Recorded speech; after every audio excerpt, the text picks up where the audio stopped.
सृजन कार्य किसी भी देश काल में जब कोई सर्जक करता है तो वह उसके सामाजिक, आर्थिक और सांस्कृतिक परिवेश का प्रभाव उस पर सुनिश्चित ही पड़ता है।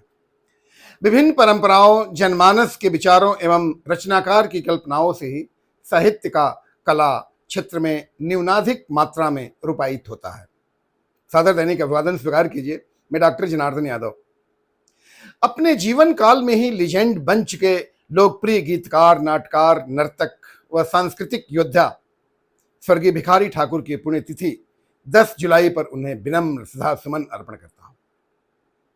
गंगा, सरजू और सोन नदी के संगम पर दियारा क्षेत्र, जिला छपरा के कुतुबपुर गांव में 18 दिसंबर 1887 को इनका जन्म हुआ था। गाना, बजाना और नाचना तो भिखारी ठाकुर ने गांव की और उस समय गायों की चारवाही में ही सीख लिए थे।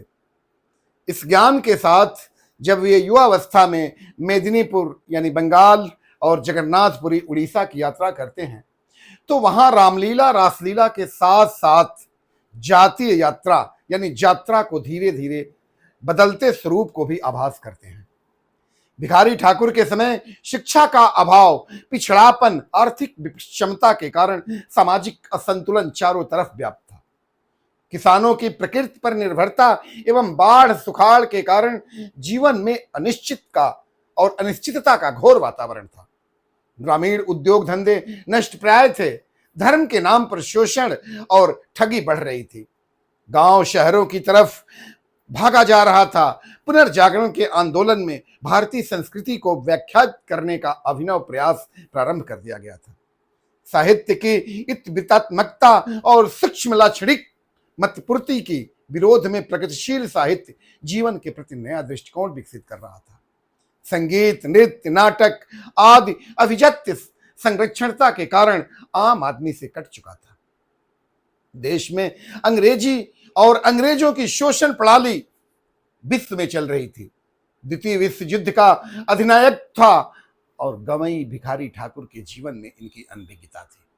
एक ग्रामीण कलाकार की दृष्टि से इन्होंने देखा, परखा और भोजपुरी लोक कला के माध्यम से मार्मिकता को रेखांकित किया। लोक रंगमंच, लोक नाटक, श्रृंगारिक गीत एवं लोक भजन को परिवर्तित एवं संवर्धित किया। अंग्रेजों ने युद्ध प्रचार तंत्र में किसी ठेकेदार के माध्यम से इन्हें राय बहादुर की पदवी का लालच देकर नाच का ठेका करवा लिया था। तब से इन्हें राय बहादुर भिखारी ठाकुर कहने लग गए। देश की आजादी के वर्ष 1947 में आयोजित द्वितीय अखिल भारतीय भोजपुरी साहित्य सम्मेलन गोपालगंज, बिहार में उसकी अध्यक्षता करते हुए महापंडित राहुल संकृत्यायन ने भिखारी ठाकुर के कृतित्व की भरपूर सराहना करते हुए कहा था कि हमनी के बोली में कितना जोर हवे, कितना तेज बा, ये अपने सब भिखारी ठाकुर के नाटक के देखे से पता लगत बा। भिखारी ठाकुर हमनी के एगो अनगढ़ हीरा हमें। इनकी कृतियां भिखारी हरिकीर्तन, देवी कीर्तन, राम नाम प्रेम और भिखारी जय हिंद खबर, कलयुग बहार, बहरा बहार यानी विदेशिया, भाई विरोध, बेटी वियोग, घिचोर बहार और विधवा विलाप आदि आदि इत्यादि प्रमुख है। लोक भाषा भोजपुरी की अनुकूल प्रकृति, व्यापकता और आसानी से समझ में आ जाने की क्षमता के कारण विशाल आबादी की मानसिकता से भिखारी ठाकुर की रचनाओं का तादात्म्य इस हद तक स्थापित हुआ कि सर्वसाधारण उनकी गीतों और नाटकों में अपना सुख दुख देखने लगे।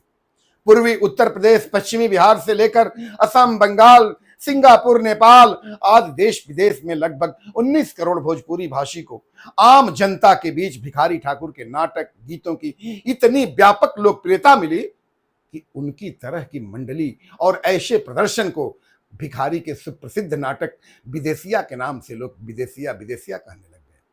विद्वानों ने इन्हें अनगढ़ हीरा, भोजपुरी का शेक्सपियर, भारत मुनि की परंपरा का नाटकार आदि कहा। 1954 में बिहार सरकार इन्हें ताम्रपत्र देकर और 1964 में सरकारी कला संस्थान भारतीय नाट्य कला परिषद पटना ने लोक गीतकार के रूप में इनका अभिनंदन एवं सम्मान किया।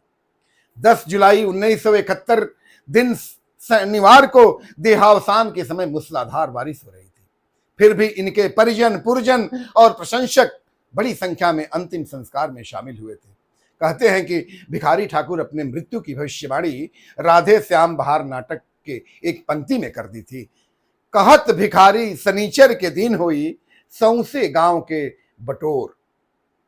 वैसे अपनी मृत्यु के 3 वर्ष पूर्व ही आत्मविश्वास के साथ कहा था कि अब वही नाम भइल बा थोरा, जबई छूट जाई तन मोरा, तेकरा बाद 50 बरिसा, तेकरा बाद 20 दस्तीसा, तेकरा बाद नाम होई जैसन, पंडित कवि सज्जन जस गईहन, नईखी पाठ पर पढ़ल भाई, आ गलती कुछ लौकते जाई, गलती कुछ लौकते जाई। विनम्र आदरांजलि।